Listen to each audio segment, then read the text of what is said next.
Yo, what's up, guys? Y'all know what it is. It is your favorite duo in media, the tag team champs when it comes to sports media.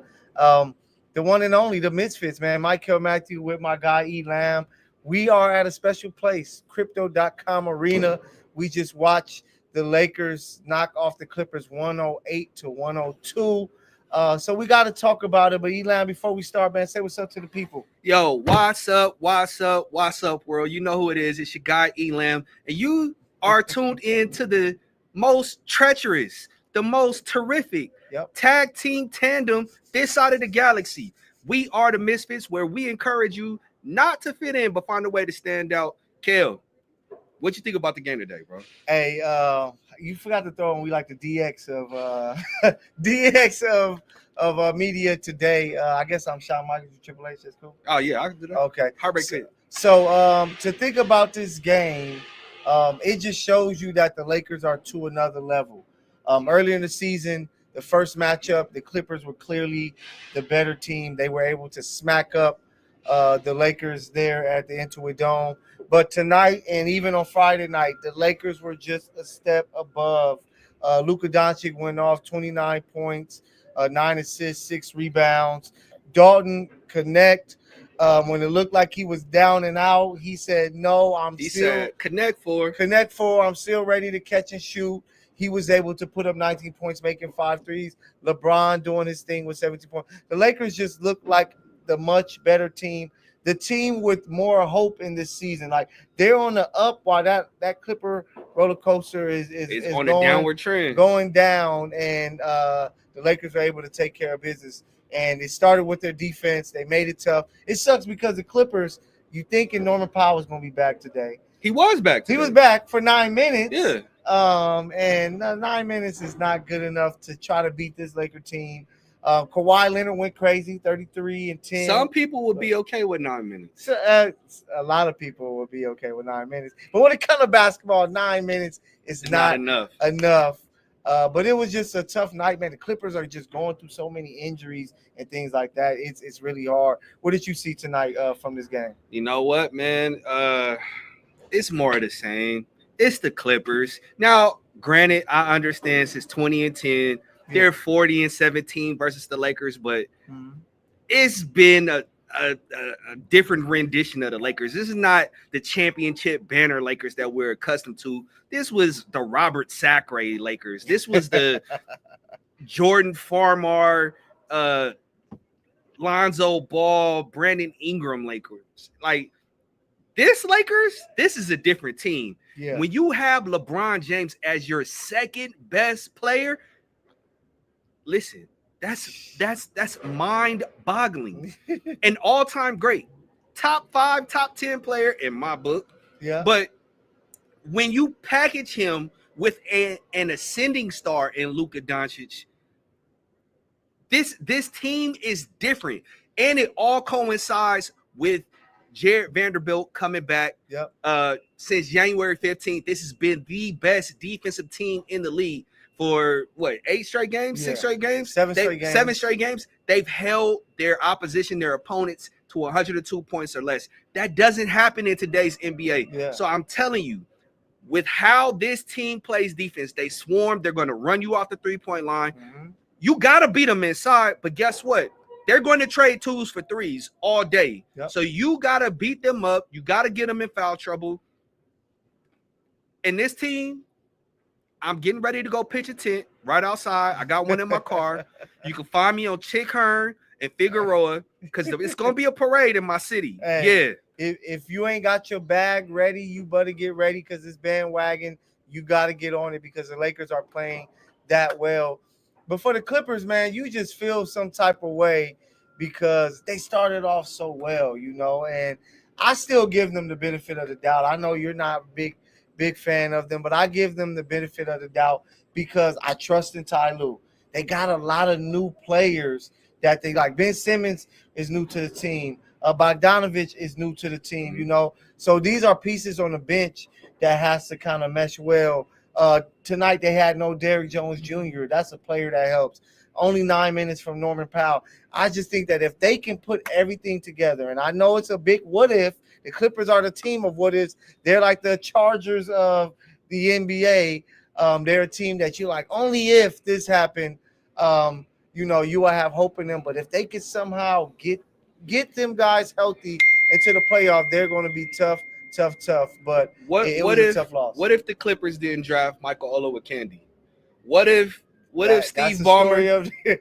What if Steve Ballmer never bought this team? Man, like what if Blake Griffin's knee doesn't crack? That part. Listen, this team, Kel, you know the old adage, man. No, if we're a fifth, we'd all be drunk. And so I gotta say,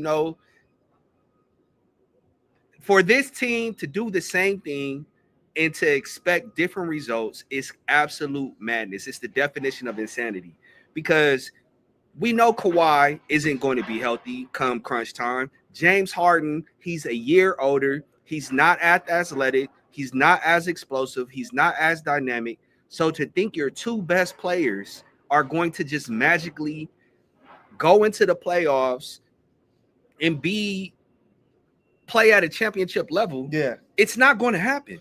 No, it's going to be a tough end for the Clippers after so many highs, right? They were doing so many good things earlier.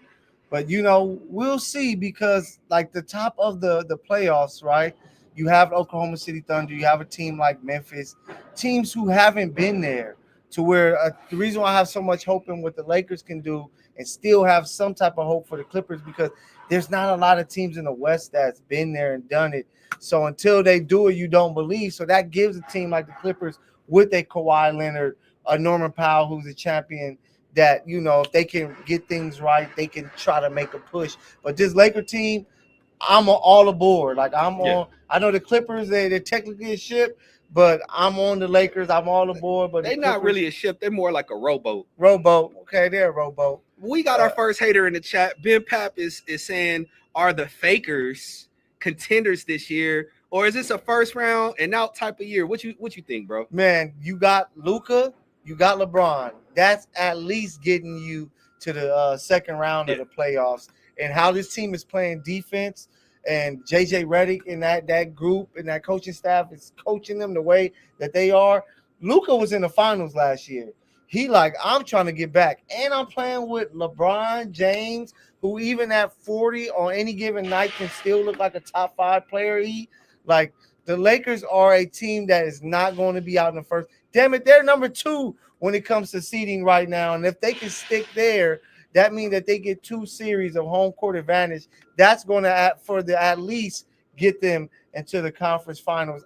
I've told you, I'm all the way in. I don't know what this Ben dude is talking about. You know what? You got LeBron Raymond James playing at an MVP clip right now. Yep. Luka Doncic, he's coming off an injury. He's rounding into form. If he's playing at an MVP clip come playoff time, you have 2 players, 2 future Hall of Famers playing at a Hall of Fame clip.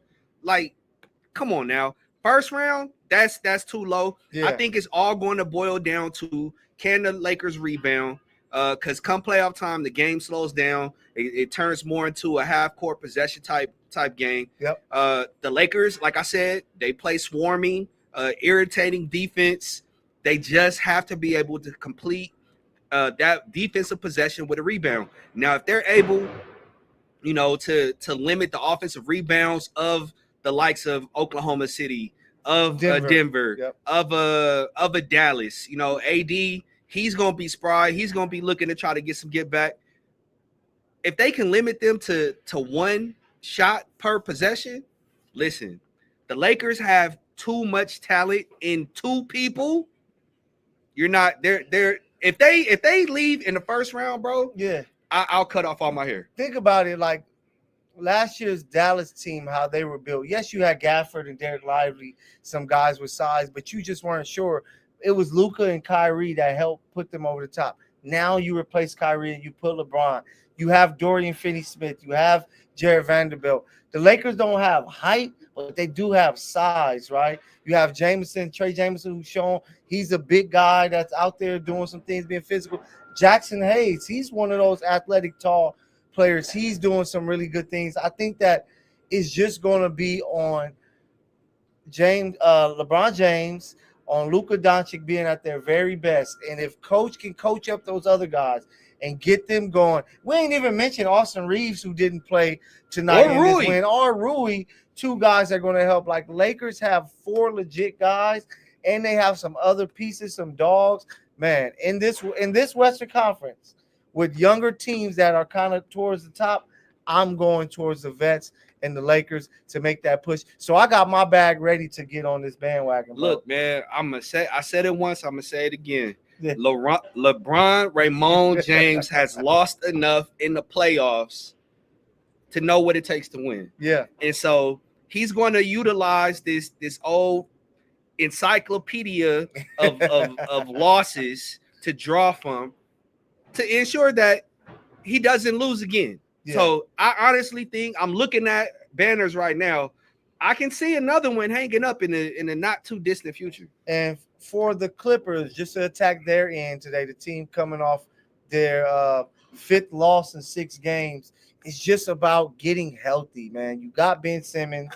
He's a nice piece Never there. Healthy. You need him to play. You got Norman Powell, who's injured right now, that you got to hope that he can come back and play and be that. Last time we saw him play, bro scored 41 points. Mm-hmm. So we know what he can do. Should have been in an all-star game still. LeBron did him dirty. It puts, it drops James Harden down, because now you're asking him to not only be a playmaker, mm-hmm. but also score. And he's just not the same guy like he was. And then, of course, you need Kawhi to be healthy. But Zubac is having probably his best year of his career. They got Bogdanovich there that's adding some firepower.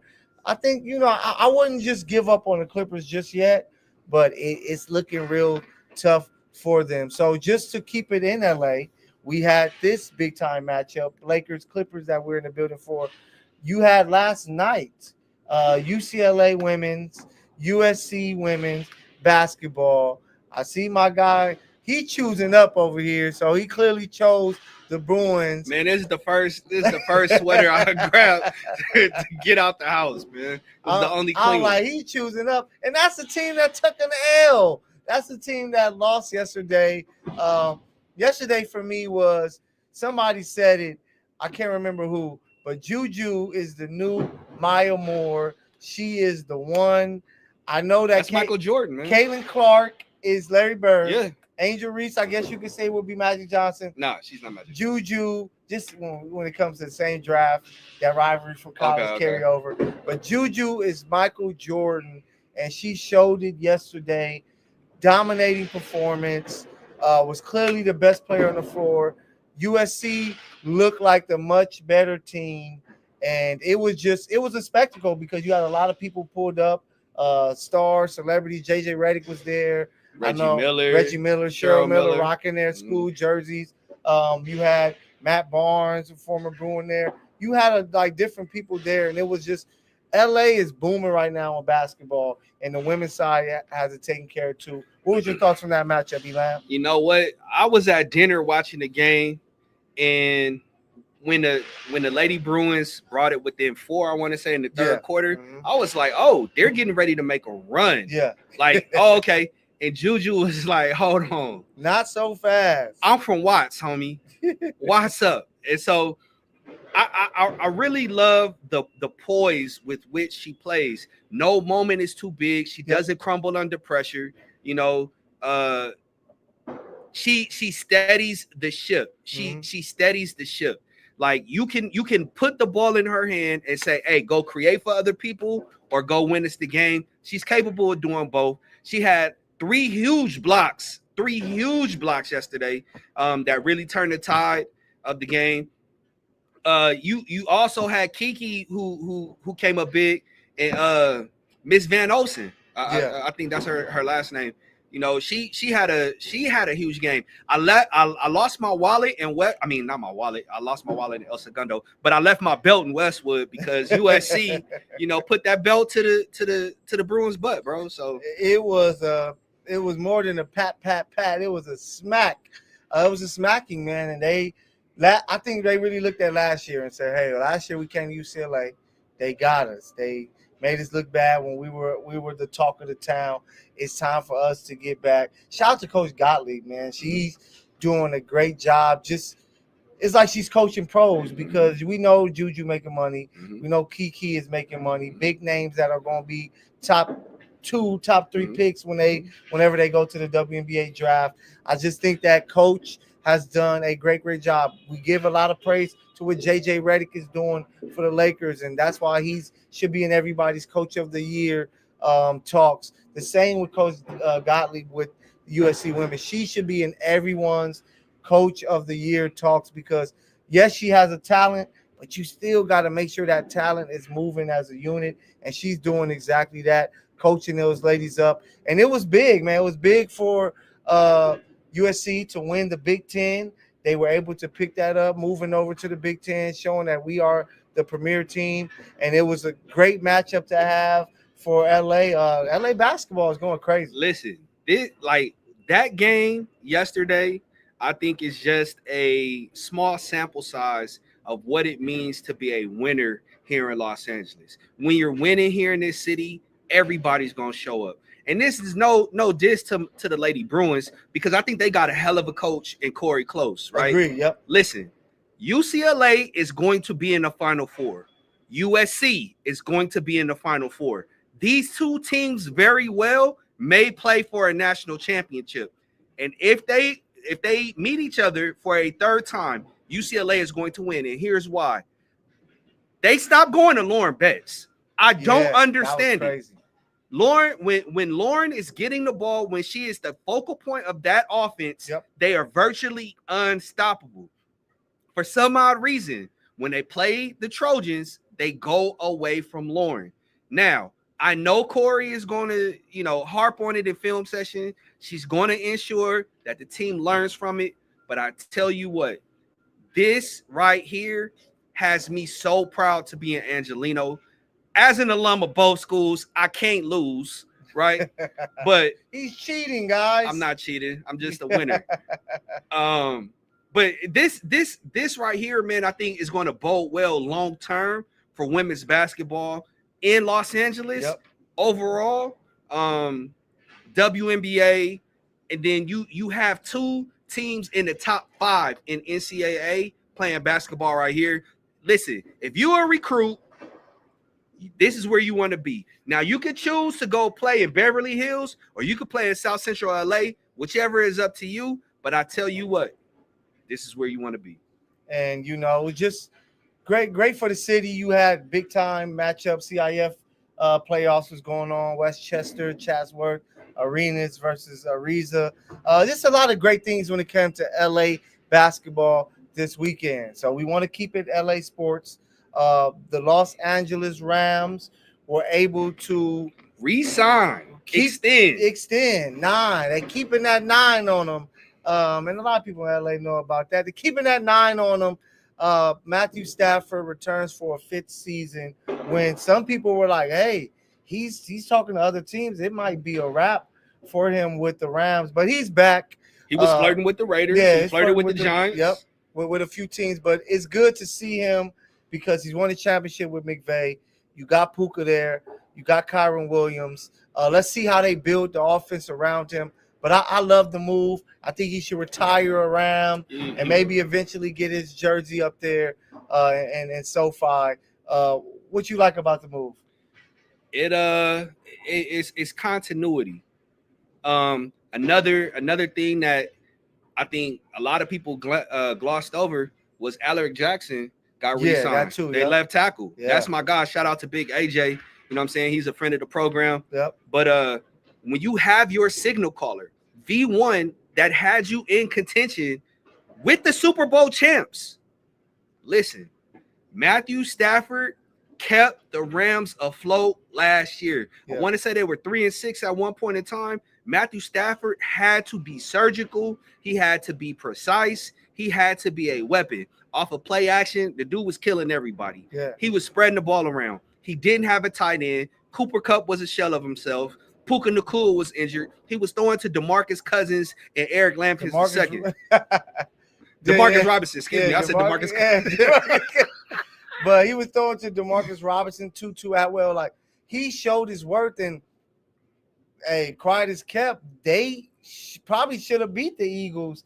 If it wasn't for the snow, they would have had a real opportunity. They had the ball there. What, at like the 13? You gotta play your lanes, man. You gotta stay in your lanes, do your job. I'm not gonna point anybody out, but if you go look at the tape, yeah, because he was open. right there. Yeah, he was right there. He was there Yeah. to get them to hosting the NFC Championship. I was so looking forward to it. Yeah, that would have been great, and they probably would have been the favorites to beat Washington and make it to the Super Bowl. But now you get to bring that back another year. Run it back. Number 9 is going to be ready to go.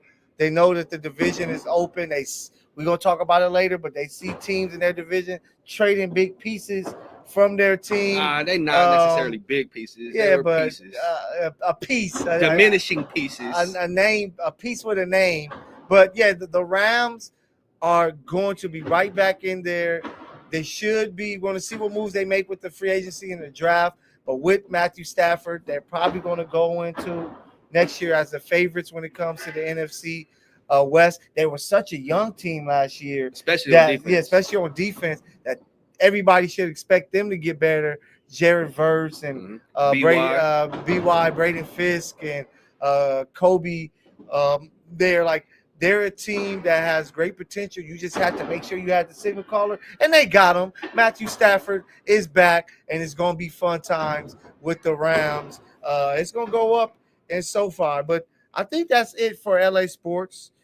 We can kind of move along and take you around the sports world a little bit here, with your guys. Is myself, Mykell, Mathieu, with my guy Elon. We are the Misfits.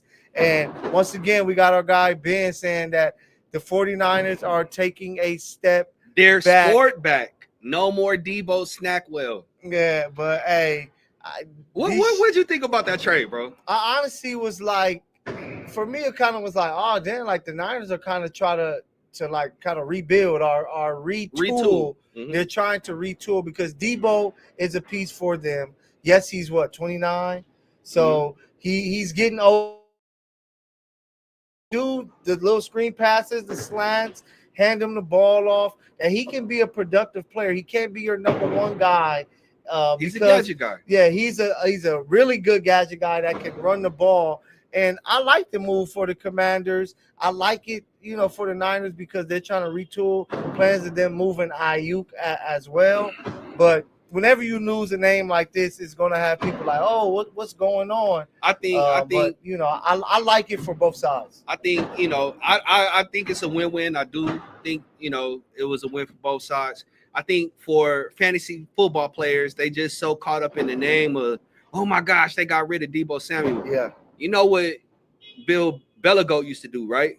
He'd get rid of a player a year too early than a year too late. Lawyer, my lawyer, I'm going to remember that forever. So if you've been paying attention, Debo Samuel doesn't create a ton of separation at all. Nah. He cannot run any routes outside of a slant, even in you right there in his hip pocket.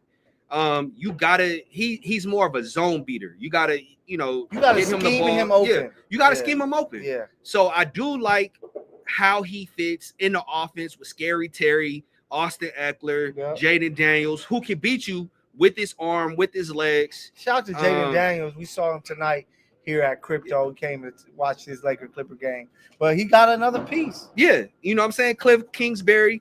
That offense is going to be dynamic. Now, for the Niners, it's a salary move, right? You incur this dead cap hit. I want to say it's like 17, 18 million. But next year, you free it up. And in the event that Brandon Ayuk gets moved, would I be happy about that? Personally, no. But again, long-term savings over the next 4 years, you'd save $110 million. Yep. You got to pay Brock Purdy. The Niners want to get younger. John Lynch was saying that at the Combine. Everything is on the table. Yeah. But you got to keep Fred Warner. You got to keep George Kittle. I don't think Kyle Juszczyk will be back next season. So this Niners team is going to look a little bit different. I think what Kyle Shanahan is noticing is that you need separation from here on out. You need people to be able to get open. Yeah, it makes your job easier for you. For Brock Purdy. And And even the great quarterbacks need people to try to get open. Because you saw Pat Mahomes couldn't do nothing man, in the Super Bowl. That was just O-line when people came. Chiefs got to figure that out. But speaking of the Chiefs, shout out to the great Travis Kelce. He's going to play another year of football. He's returning as the Chiefs try to retool. 50 catch season. And get back. And he had 95 last season. I don't think he's going to drop off that much. He's a year older. He's less dynamic. But no, I think that it's going to look different because the offense was kind of built around him. Next year is going to be built around Rasheed Xavier, and they're going to try to bring back Hollywood Brown. But, shout out to the Chiefs. They're trying to get back to it and make things happen. So it's something we got to talk about before we even tackle face of the league. Because we see that's all the big talk out there when it comes to the NBA. We're taking it back to the hardwood. But I think that a step that skipped is what is a star, what is a superstar when it comes to the game of basketball? Because I remember a while back, right, I talked to Paul Pierce, and I told him, I said, yo, P, your boy Jason Tatum is a star. I don't think he's truly a superstar player. And maybe that's changed because that was a few years ago when I recorded a pod with him.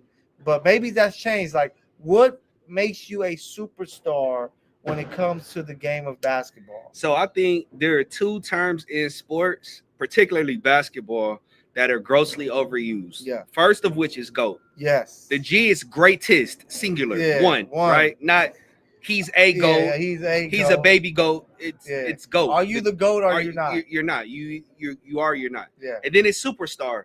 And I think the NBA has conflated star power with superstar power. Now, you can be a star and not necessarily a superstar. Dame Lillard is a star. He's always been a star. He's always been a star. He's going to be a Hall of Famer. Yeah. DeMar DeRozan is a star. Yeah. He's going to be a Hall of Famer. Superstar, in my book, is somebody when you're talking about Mount Rushmore. Superstars have not only shoe deals, because Paul George has a shoe deal and he's not a superstar, but he's an ambassador for brands. Superstars are players that you are like, you know what? There's probably only like if you think of the history of the game, in each era, there are more superstars now than in years past, though. Yeah, but even then, I think there's only like 6 guys that you can really say that in this each generation guy is a superstar. In each generation, in each generation, and even today, like 6 guys. Because when I think of superstar, not only is it brand name recognition as well, but it's you on the court, like you with your game. Are you box office? Are you? Yeah, that's what I'm talking about. Yeah, are you winning? You know what I'm saying? Like some. So guys, you gotta have the accolades. You gotta have. And I think that people get lost into that because they think a guy, we all know him, but that don't make them a superstar. So let's name the stars. Let's name the superstars now. Okay. All right. First 3, hella easy. Jokic, Steph, LeBron, KD. Yeah, those are the Asian superstars. Yep. Right. Then I think you go Giannis. Right? Yep. Giannis, shoe deal, MVP, champion, defensive player of the year, still one of the marquee guys in the NBA today. The next guy I'm gonna go is Jokic. He reminds me of Tim Duncan and being, but still a superstar. He's still a superstar, but he's the anti-superstar. No, yeah, he's that. How I think about this is that, like, when it comes to Jokic, he's that. Like, so we go to a convention, right, with barbers, right? We gonna go in there and be like, man, I don't know who none of these guys are. Right. But the other barbers are gonna be like, hey, yo, that's so and so. Yeah. He is one of the best. I think that's where Jokic fits in as that. Like, everybody in the basketball world know who the hell Jokic is. Yeah. Know how you seen the Netflix Court show, of Gold. Court of Gold. Jokic, if you haven't watched it, watch it. Go check that out. He was a big star there, so I think that he is one of them. So that's 5 right there. That 6th one, maybe it's Luka, especially with him being in LA. Is it Luka? I would say it's Luka. Okay. But then you got people in that second tier. Yeah. That's like kind of there, but not really. Jason Tatum, star, Shea, star. Yeah. I already said Dame. Dang. Yeah, I'm PG maybe. Hell, not even PG. Like, cause Russ is a like PG is a fading star. Russ is an aging star. Is an aging and fading star. James Harden, aging you got star. Ant. Ant is a guy that might be a superstar. He's close, but now I don't think he's there yet. Now he needs more postseason success. I think the postseason success, because now the diehard fans are watching the Timberwolves games, right? You make it to the finals. That's when the regular eyes will be like, who is that guy? And that's what can take you to the next level. And I think he's missing that. So do you need to have won a championship, or do you just need to win some hardware? Because I think about Charles Barkley. Charles Barkley was a superstar, but he won an MVP. Yeah, MVP. He's a gold medalist. Yeah. Had the shoe deal. Yeah, I think that you got to have some hardware. That's what makes you a superstar. You don't have to be a champion, because AI was a superstar. He didn't have a championship. He was a brand within itself. His game was top notch. Made people want to play like him. He was an MVP, and that MVP can stick with you for a long time. But I think that Ant is, like we talked about, Bron, KD, Steph. When they go out, it's gonna be Shea, it's gonna be Ant, and maybe another name that's going to supplant those guys to be the new superstars of the league. But see, I don't even think Shea.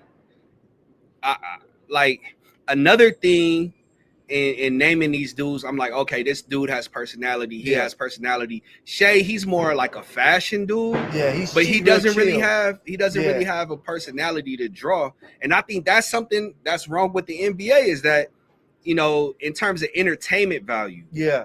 That's what people forget about. It's entertainment at the end of the day. At the end of the day, it's entertainment. And like, we do our part in terms of selling the game, selling the narratives, telling the stories.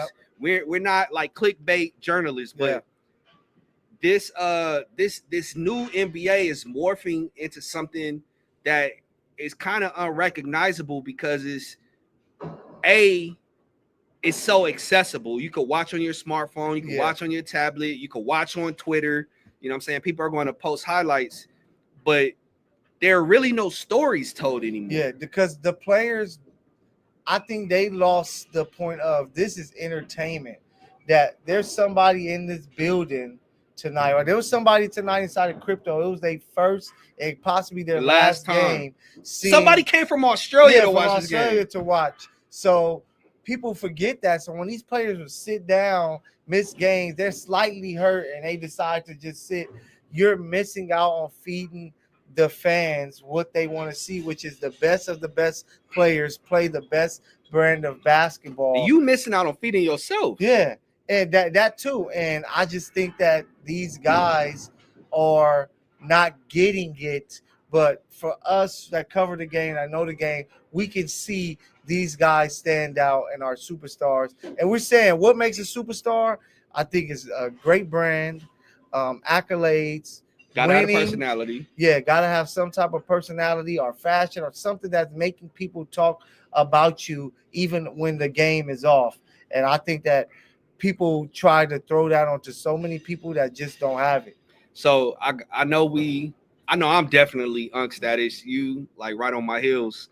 Like, is this more of a generational thing to where it's like we can see the importance of being accessible, giving yourself not only to fans but to the game, whereas players now are just like, hey, I'm worried about my brand, I'm worried about preserving the longevity of my career, and not necessarily giving their all the time. I'm gonna say that social media has kind of brought a negative vibe to it, because back in the day, guys wanted to play every game, be great, show up, do a music video, do this and that, because they wanted to make sure that they continue to enhance their brands. Where these guys today, I got 3 million followers, my brand is already popping. So if I were to miss 5 to 10 games, what does that mean? If I don't show up to this award show to give the award, it don't do that. When the last time you saw an NBA player in a movie?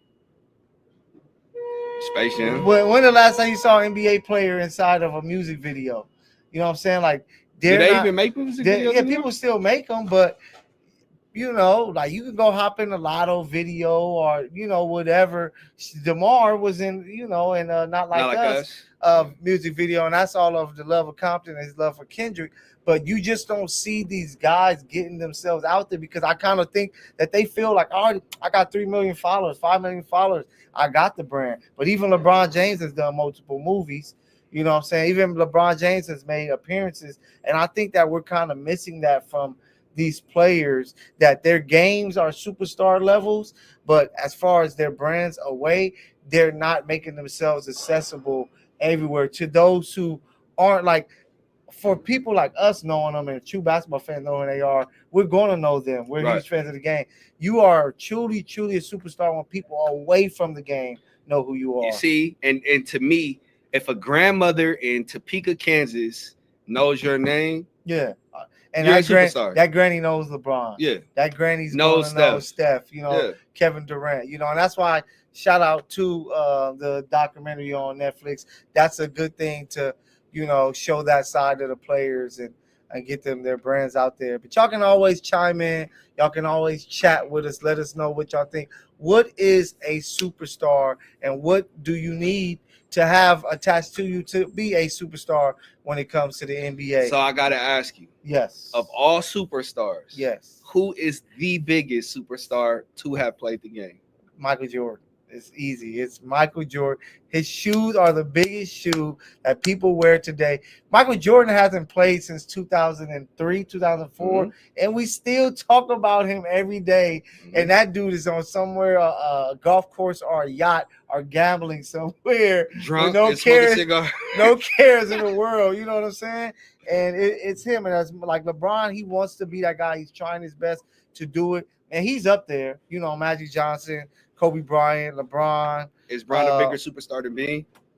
Is Bron I don't know, because Bean impact is man, China, he's like a god. You know what I'm saying? Women's game. Yeah, women's game. The respect that he get. Now won an Oscar. Yeah, won an Oscar, Mamba mentality, and you know, his tragic passing kind of, you know, as far as elevated his name, because you know, you go and like, man, what happened? You know, kids growing up are going to want to see what happened. So I got Kobe slightly ahead, but if somebody say LeBron is a bigger name, I can't argue against it. I think it goes Mike, Magic, then Bean, then Bron, and you got guys like Shaq, who's a household name for sure. You know what I'm saying? In all honesty, Chuck. This gonna be blasphemous. I think Steph is a bigger superstar than LeBron James, bro. Steph? Nah, LeBron's been doing it too long. He's been doing it too long. But when I'm talking about from when Steph got into the league, the impact that he's made. The impact on the game, for sure. But I just think that LeBron has a slight edge over him because of Space Jam. Because of, you know, different the other movie he did with, I think her name is Amy. I can't remember the name. So you can't even name it. It wasn't a good movie. No, it was funny. And I was like, what the hell? LeBron's what was the name of the movie? I can't remember. I'm going blank. But it was a good movie. I'll make sure I share it with everybody out there. It was a good movie. But I think that's what gives LeBron his shoes. He's with Nike, which is a bigger brand than Under Armour. So I'm going there. I'd be eager to see shoe sales. You know what I'm saying? Comparing Steph. I would like to hit the streets and do a poll and be like, hey, who is a not better player? Hey, coming soon. Star? Yeah. Misfit poll. First one. We're going to do it at the next hoop game we go to. The Misfits hitting the streets, baby. We're going to be outside in the streets. So we go with a superstar. The big thing people are talking about, LeBron was, you know, what was that? Last Thursday that just passed, he was there and at his locker and talking about face of the league and what it means, and he was pretty much. I didn't like his answer. He was talking about the critique and why would you want to be, and everybody just talks bad about you all the time. Like, bro, that comes with the territory. Comes with greatness. If you're great, people are going to want to lift you up and tear you down. It's going to be both sides, and that's what the media. That's what the media loves to do, but even more so, fans, they love to build you up. And then when you get to a point to where you consistently winning, they try to find chinks in your armor. Oh, he doesn't do this, or he does that, he does this. Listen, LeBron was, before he even stepped on the court, he was touted the chosen one. Facts. He was called King James. He had this narrative, this lore behind him that was unwarranted. No, he hadn't played in the NBA, but when he got to the league, people quickly found out, like, oh, this kid can really play. And when you look at the legacy that he's been able to build, one of longevity, one of success, and one, characterized greatness, honestly, by more failure. Nonetheless, it hasn't changed who he is. Like the core, his principles, you know what I'm saying, his purpose. You look at all the advocacy work that he's done off the court, away from the game. LeBron, hands down, top 3, athlete. I always say that Muhammad Ali. When it just comes to physical greatness, 6'8", 6'9", 270. I always tell people he's the greatest athlete to ever play sports. Like how fast he is. I don't know about that. Man, Wilt Chamberlain, Jackie Robinson. Did you not see Bo Jackson? Bo Jackson too, but bro, LeBron is 6'9", 270, running at 4'4" at his peak. Bro, like he was one of those guys, but we're talking about Bo Jackson, who was a Hall of Famer not Hall of Famer, an all-star in 2 different sports, bro. LeBron could have did it too. No, but just to go to piggyback on that face of the league aspect of it, I think I was able to sit back, and I was really trying to think, like, even the 90s, we know that Jordan was the face of all face. I don't think there's ever been, like, after really sitting back, because at first I had a different take, but I don't think it's ever been a singular face of a league of any era.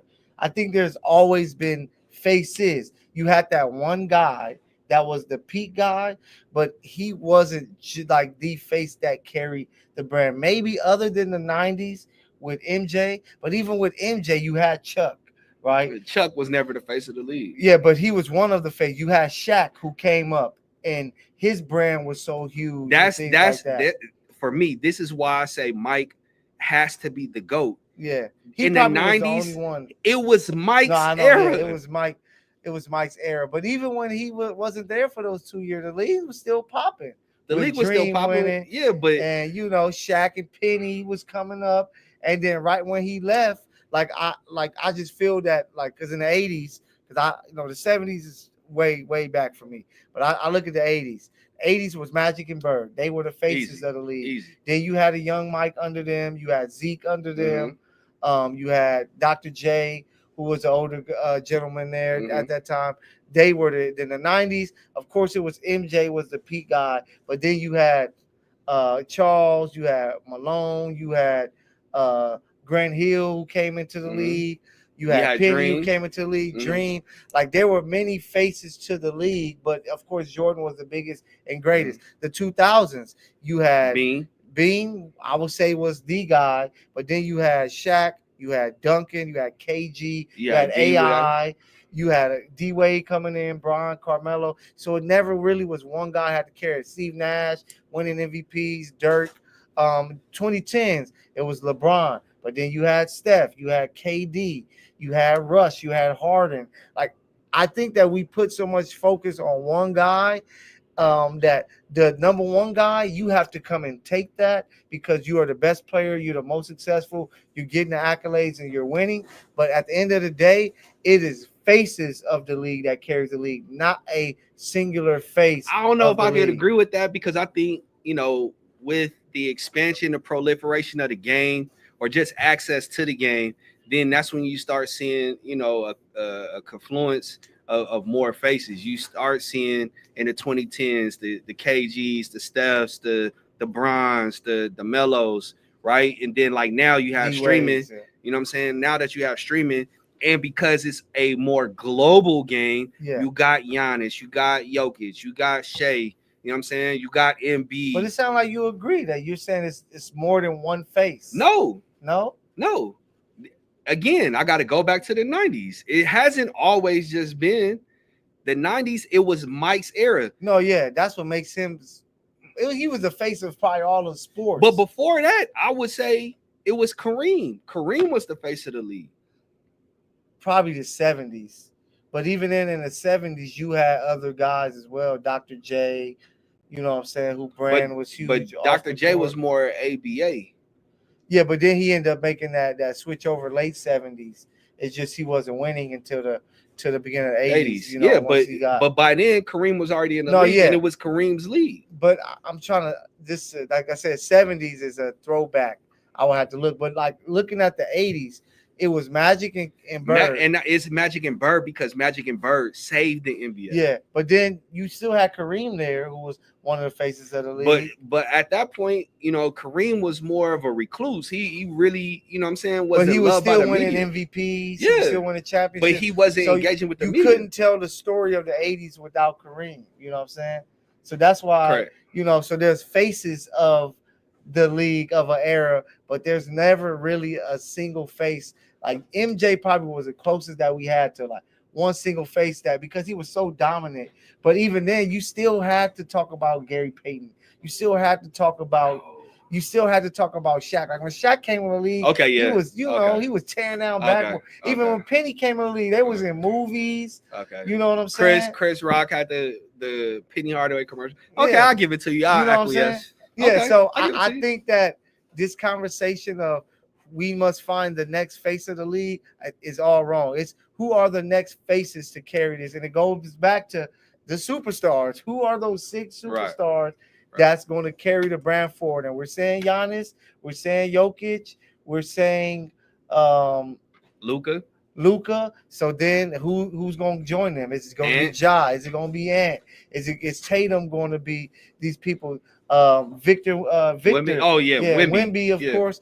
So that's 4 right there. And they all European. Yeah. So and that you need some American guys because this is American Cooper league. Flag. That's what you hope that Cooper, Ja, and Ant can figure it out. I think Ja killed his chances. Yeah. Plus he's not playing as well as he once was. But I think that we have to look at the faces of the league. So that whole talk that LeBron was going crazy on, I think they need to dead that and say, forget the face. Who are the faces of the league to push this forward? Because on commercials, it don't just be one player. Growing up on NBC, NBA on NBC, it was MJ, but then you saw Malone, you saw Shaq, you saw Chuck, you saw older Magic, because not one singular person can push the league forward. It takes a group of people. It takes a concerted effort. Yeah. All right, I'll give it to you. Okay. But hey, we got about 10 minutes left. Just to take you away from sports, because we don't just talk sports, my boy. Yesterday, yes, it was like the whole city was buzzing. Oh, the city was up, and you were there. I was there. The city was up. I was there. So not only was UCLA, USC going up at the Pavilion, and everybody getting ready for this Laker Clipper game, we got a new staple. I'm telling you, y'all need to tap in right there on Melrose. Marathon Burgers, man, opened up. Shout out to Black Sam and All Money In team. They did a great job. It was really no altercations, not too much. There was some disagreements. Yeah, it was some disagreements, but it was just a lot of great vibes. You had Big Boy from 92.3 pull up. Storm the barge. You had YG. You had Matt Barnes. You had Buddy, Absol from TDE. Like, it was a lot of people showing up to show love. All the hoods were out. Yeah, all the hoods were out. 100 fans received free food because the first 100 got that. And it was just right when I pulled up, it was a line around the corner. And it just shows you that, man, people want to show love just for the memory of Nip, man. Like when you see Black Sam, you hear Black Sam, you're going to think of Nip, and people are continuing to show their support. So it was just a dope feeling to be there, to tap in with these different figures. DJ Head, my guy, Chuck Dizzle was up in there, man. It was just a cool thing. It was a cool vibe for the city. If you weren't able to go Saturday, don't trip. They're still going to be there. It is going to go up, try to support. What was your thoughts on what you saw over there at the Marathon Burger? So, man, I was living through you and your reporting on the gram. Did see some stuff on Twitter, a few disagreements. Had quite a few homies hitting me up like, man, why aren't you here? Where you at? Where you at? I was like, bro, I'm at dinner. but I love what Nip continues to mean to this city. Yes. How the city continues to embrace his legacy and his family. Yeah. You know what I'm saying? I can kind of see this going one or two ways, man. It's gonna be, you know, a modern day Roscoe's where, you know what I'm saying, it's somewhere where you go to eat, you know, grab a bite to eat, and you can see, you know, Floyd Mayweather there. You can see John Leguizamo there. You know what I'm saying? It's another staple that Hollywood is gonna be able to see. Black Sound YG on the fries, on the grill. on the grill. So you know, that was pretty dope. And I think that, you know, they had some dope pictures of Nip in there, like some of them never before seen. You know what would be dope? Cool. You know what'd be dope is if the Marathon Burger has like a stage, like if they like have a stage outside, to where it's like new performers. They do shows. Yeah, that'll be hard. Hey, Black Sam. Hey, we got make it happen. Hey, make it happen. And we need that. We need us a misfit burger on there where we can come up. That would be hard, though. That'd be crazy. That'd be hard. Like all the like LA staples, like, you know, you from the city, you get a burger. Get a burger. You can have a bean burger. You know what I'm saying? You got the brown burger to show love. He not from LA.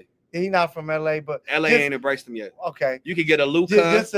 Maybe like a Luca burger. You have your Magic burger. You'll get a Russ, a triple double burger. You get a triple double. Yeah, like everything that embodies LA. I think that'll be dope to have that on a menu. Not like us burger, you know what I'm saying? Not like us chicken sandwich. Hey man, let me get that. Let me get that Watt special. Yeah, hey, that'll be crazy. Would it come with a grape soda?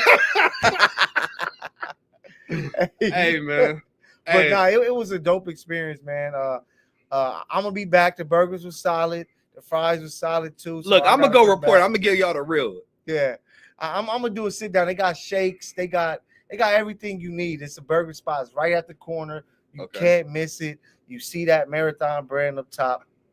It's crazy. I ran into Black Sam a week before at Target. I'm like, "What's up, bro?" Blah, blah, blah. That's what he was on. Like, "Hey, bro, got to come out, man. I got the, you know, the burger joint. You know, show love."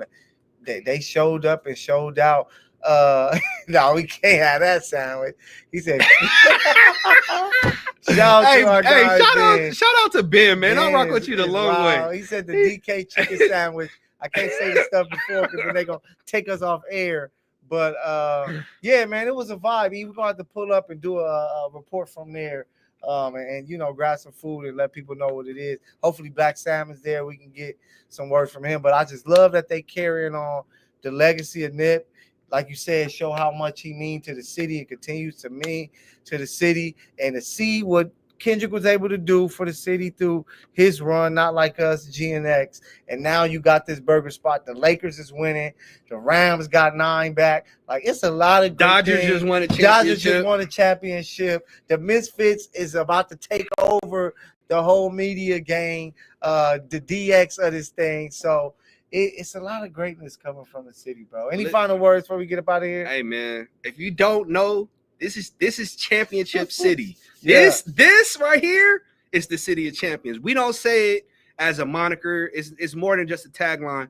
Like, do the math. We win the championships every year. Sure. LAFC, LA Galaxy, Sparks don't won. The only team that hasn't won here are the Rowboats. Yeah. And don't nobody ever claim them. Yeah, so they gonna figure it out. We were able to go on live with the Sporting Tribune with our guys Grant, Money Mona, damn, tongue tie, and then our guy Arash Markazi. We got about 2,700. Hey, so we gotta run it up, man. We gotta show them the Misfits. Like, if you a Misfit, you gotta run it up. Tap in, because this is the show for you. It ain't gonna be like anything else you see out there when it comes to sports media or media in general. We're being authentic. We're giving you that real.